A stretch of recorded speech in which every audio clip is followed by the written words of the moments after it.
To reach others with the gospel, our lives need to reflect Christ. Today we rejoin Pastor Lemming as he concludes his sixth message in the series, Blessed. I want you to look with me for a moment back to Matthew, and I want you to go back with me to Matthew 23. And Jesus is excoriating the Pharisees, the religious people of the day. By the way, the Pharisees were some of the most respected people of the day. We look down on them. We don't think much of them because we have the whole picture of what they were really like. But in that day, in the first century when Jesus was living, people respected the Pharisees. They thought of them as being the most pious of the pious. They thought of them as being the most religious of the religious. I mean, that's the kind of people they viewed themselves. But Jesus comes and Jesus exposes them for what they are. Notice at verse 13 of chapter 23. He says, "But woe to you, scribes and Pharisees." What's the word? Hypocrites. Verse 14. "Woe to you, scribes and Pharisees, hypocrites." Verse 15, "Woe to you, scribes and Pharisees, hypocrites." Or down to verse 23, "Woe to you, scribes and Pharisees, hypocrites." Verse 25, "Woe to you, scribes and Pharisees, hypocrites." Verse 27, "Woe to you, scribes and Pharisees, hypocrites." Or verse 29, "Woe to you, scribes and Pharisees, hypocrites." What do you think Jesus thinks about hypocrisy? What do you think Jesus thinks about the duplicity of our lives, where we have a public persona and we have a private one that doesn't match, that isn't the same? What do you think Jesus thinks when we go through the motions of our Christianity, but our hearts are far, far, far from Him? What do you think Jesus thinks about that? Go back to Matthew chapter 5 for a moment. And look what He does in the Sermon on the Mount. Look how He talks about there being a singleness, that there being no double-mindedness, that there is to be no hypocrisy and no duplicity, that we are to be from our hearts followers of Jesus. Notice verse 27. "You have heard that it was said to those of old, 'You shall not commit adultery.'" That's external. "But I say to you that whoever looks at a woman to lust for her has already committed adultery with her." Where? In his heart, right? Are you with me? In his heart. Back up for a moment to verse 21. I skipped right over it to verse 21. "You have heard that it was said to those of old, 'You shall not murder.'" That's external. "And whoever murders will be in danger of the judgment. But I say to you that whoever is angry with his brother without cause shall be in danger of judgment." Do you see what Jesus is doing? Do y'all see what Jesus is doing? He's saying to the Pharisees who were probably listening into this conversation, this message that Jesus is delivering to His disciples, and He's saying, look, don't be like them. They go through the motions. They have all the right look. They dress the right way. Everything externally seems to be really good for them. But the reality is, at the core of their being, what does He later say about them? They are full of dead men's bones. They're whitewashed tombs. You know what they would do with tombs in those days? They would whitewash them. It not only made them look better, it identified them, because if you stepped on a dead body, even if it was in the ground, if you stepped on a dead body, you were instantly unclean, and you had to go through a process to become clean again to be able to go to the temple and worship. So they marked the tombs, but in the process of marking the tombs so you didn't wrongfully step on them, they made them beautiful. But He said, you're like these beautiful tombs. Everybody stops and says, wow. It's like going to Arlington Cemetery and seeing those rows after row after row after row of those headstones of those soldiers who have been buried there. I mean, it's awe-inspiring, isn't it? It's awe-inspiring when you see it. And seeing those tombs marked that way was an awe-inspiring sight. But He says the reality is, while the outward side of the tomb may look beautiful, what's on the inside is nothing more than dead men's bones. He says on another occasion, you're like a cup And the outside of the cup is really clean. And I meant to bring a glass today to show you this. The outside of the cup is really clean. You ever had milk in a glass, a clear glass, and you drank it all up and you didn't wash it? You left it just sitting there and the milk sort of got milky. What do you call it? Yeah, the film on the inside of the glass. See, I have to have help with sermons. The film on the inside of the glass, you could wipe the outside of the glass all you want. Would you want to drink out of that glass? Let's just pour a Coke in there. That's a spiritual drink. Let's just pour a Coke in there and let's drink out of that. He said about the Pharisees and the religious people, you're like those who are clean on the outside, but you are dirty on the inside. You know what I'm talking about. These are the people, to give you an extreme example, these are the people who talk about how much they love God, and they'll come to church and sing the praises of God, and they'll look really good on Sunday and on Monday, Tuesday, Wednesday, Thursday, Friday, and Saturday. They're surfing for pornography. Or they're lying. Or they're cheating. Or they're stealing. Or any other number of things. Outwardly, they look wonderful. Inwardly, they're as dirty can be. And Jesus says, if you're going to see God, you got to be somebody who's pure in heart, understanding that none of us will ever be as pure as we need to be. We are pure positionally before God. We have been made righteous in the righteousness of Jesus Christ, but practically all of us are a work in progress. And all of us need every day for God to be searching our hearts and exposing where we're dead men's bones, where we're dirty glasses on the inside, and saying, oh God, I want my external actions to first be precipitated by an internal love and devotion to you. He continues to do this. If you look over at chapter 6 of the Sermon on the Mount, notice what he says, verse 24. No one can serve two masters. You can't serve two masters. You're either going to be single-mindedly following the Lord Jesus, or you're going to be single-mindedly following someone else or something else. No one can serve two masters, for either he will hate the one and love the other, or else he'll be loyal to the one and despise the other. You cannot serve God and mammon. That's money. You cannot serve God and money. Look back, if you will, in chapter 6 at verses 5 and 6.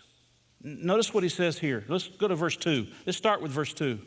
He says, therefore, when you do a charitable deed, do not sound the trumpet before you as the hypocrites do in the synagogues and in the streets, that they may have glory from men. Assuredly, I say to you, they have their reward. But when you do a charitable deed, do not let your left hand know what your right hand is doing. Do you see what he's saying? Don't make it flashy where everybody looks at you, but your heart's not in it. Do it privately and quietly.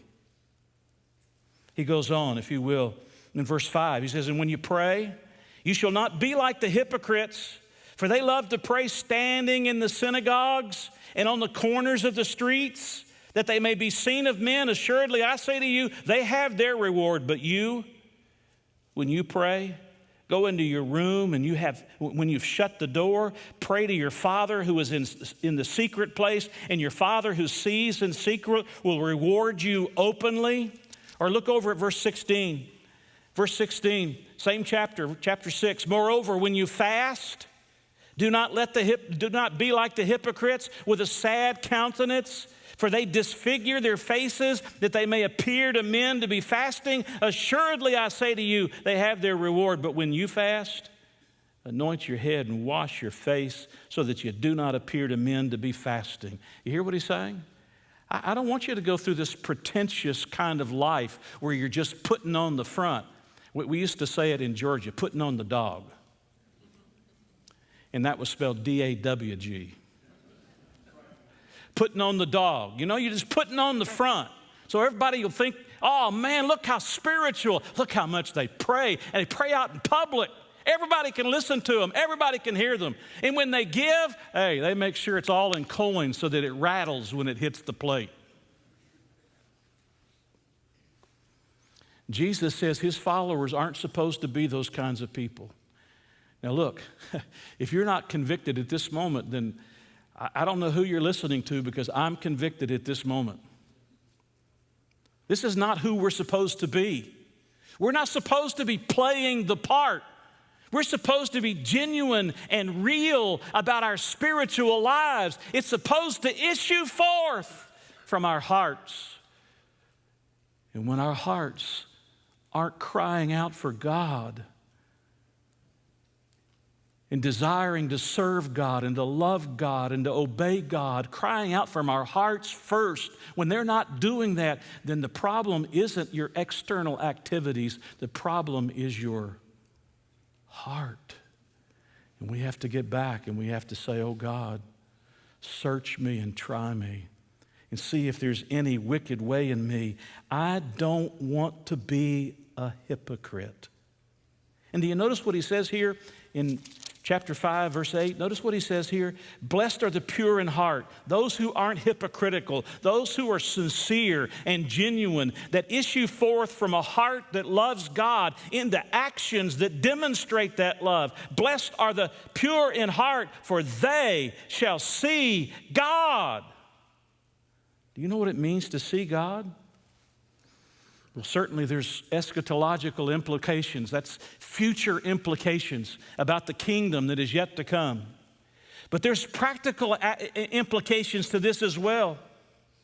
What does it mean to see God? It means that we can see him in our circumstances and in nature. We can see him in the faces of our children and our grandchildren. We see him in his works and in his word and in his Son. We see him because our hearts are genuine and real, and our hearts are pure before the Lord. We see him even in communion and prayer. Dr. W.A. Criswell was a famous pastor of First Baptist Church of Dallas, Texas for like 45 years. He wrote this about it. This metaphor is taken from usages of the Oriental courts where kings lived in great seclusion and held conversation with their subjects by means of a trusted official. This official would come into the royal presence anytime, day or night, because the king knew that the trusted official had no other purpose but to serve. Do you get what he's saying? There was the trusted official who only wanted to serve, who had access to the king anytime he needed access to the king. Don't you want to see God that way?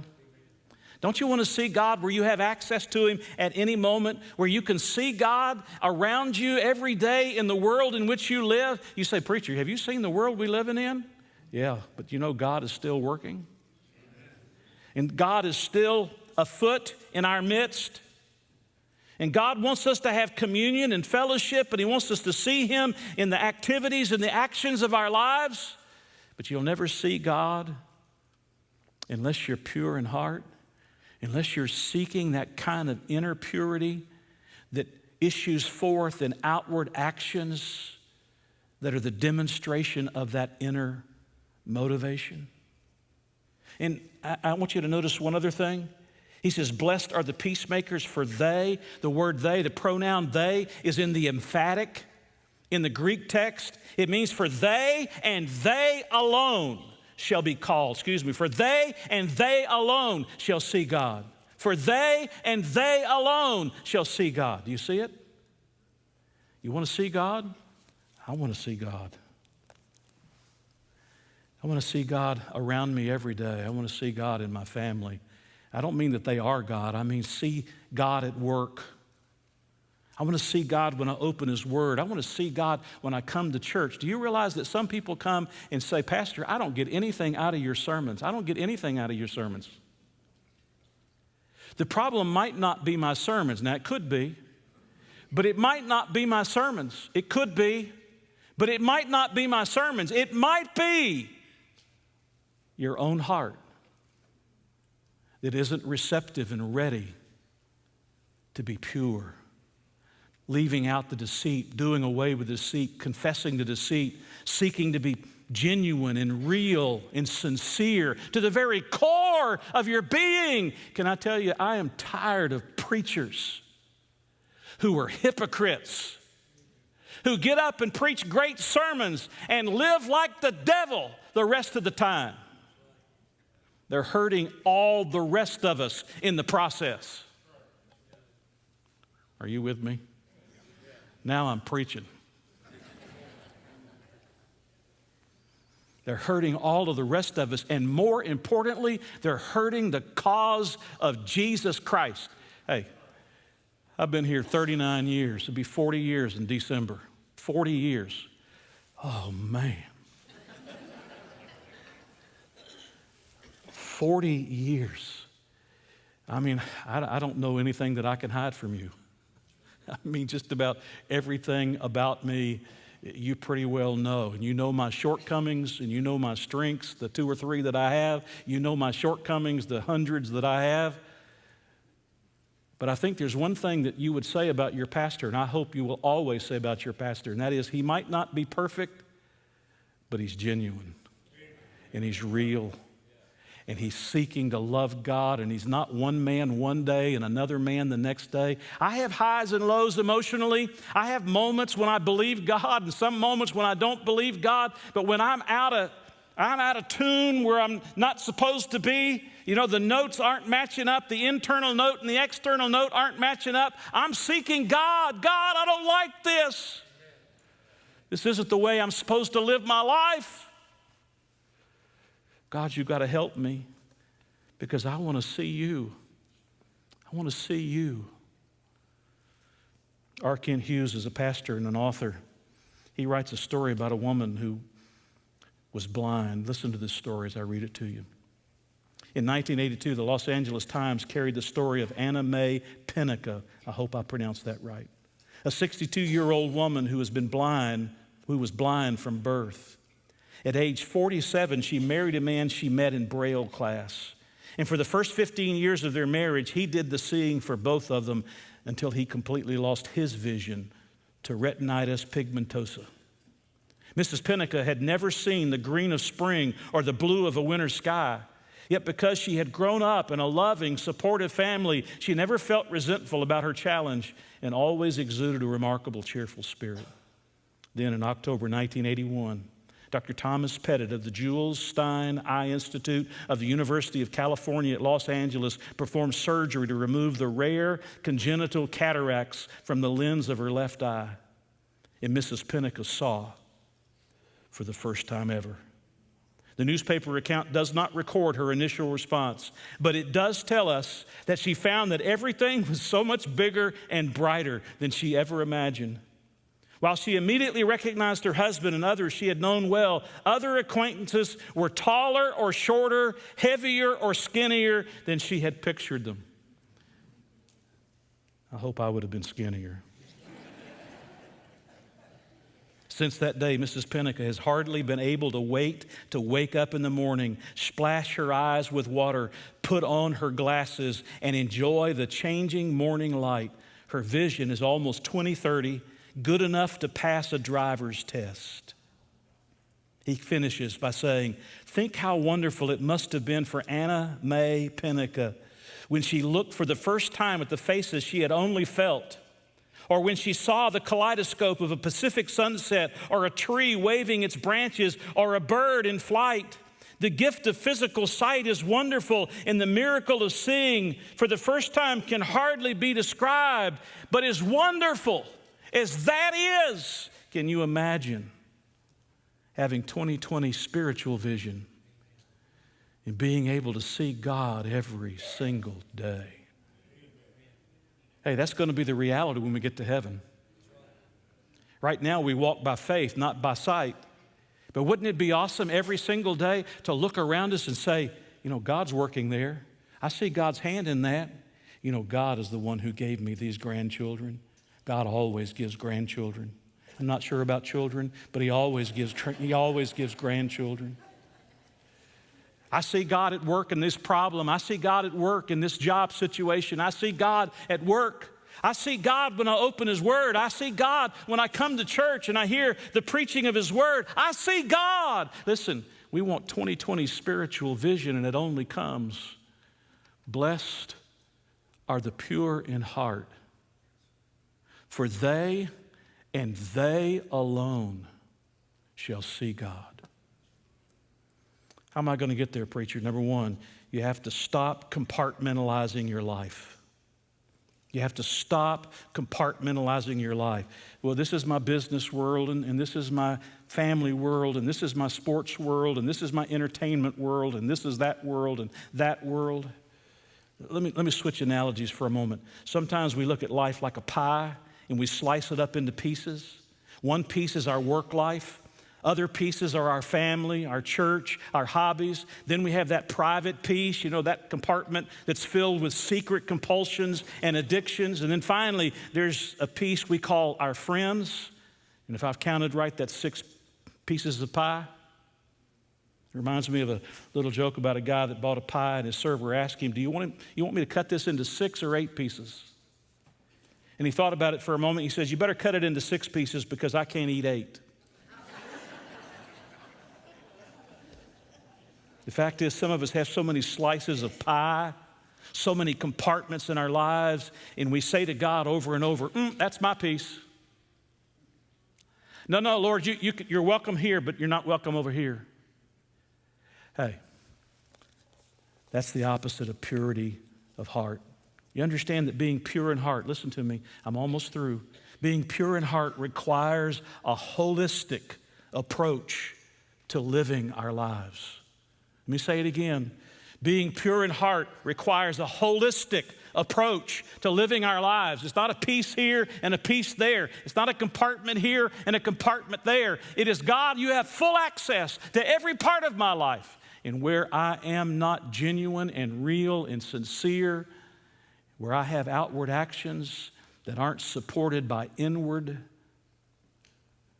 choices and emotions and feelings that demonstrate a love for you, oh God, help me to bring them into alignment with you.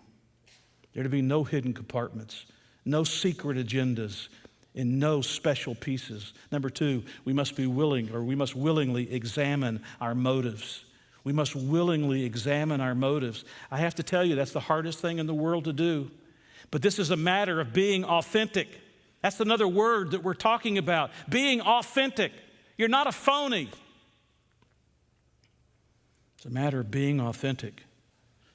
So that when you're with people, whether it's your family or the governor or teammates or the president or the trash collector or even the Queen of England, you're the same, you're the same, you're the same, you're the same, you're the same, you're the same. I mean, you're a Christian, you're a Christian, you're a Christian, you're a Christian, you're a Christian, and you believe it and you practice it no matter who you're with. Are y'all with me?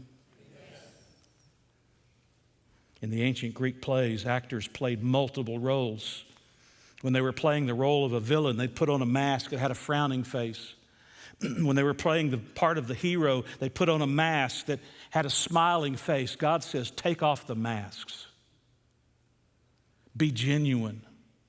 Be sincere. Be authentic.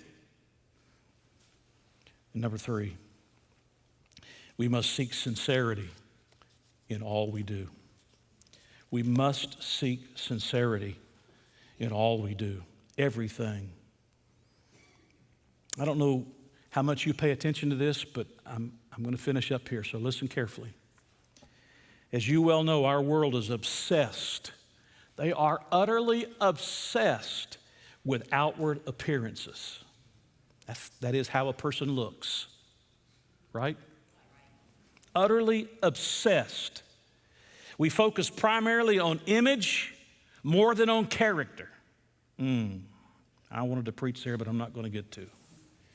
If you're good looking and you have an advanced degree hanging on your wall, you're likely to have advantages over others regardless of the quality of your character.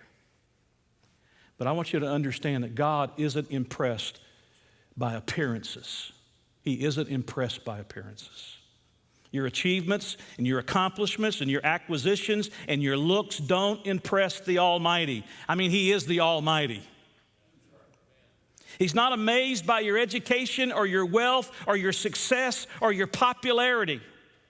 What God cares about is the attitude of your heart, the purity of your heart. Now listen, He is concerned about the real you, not the social media you. Amen. Should I say that again? He is concerned about the real you, not the social media you. You know what I'm talking about?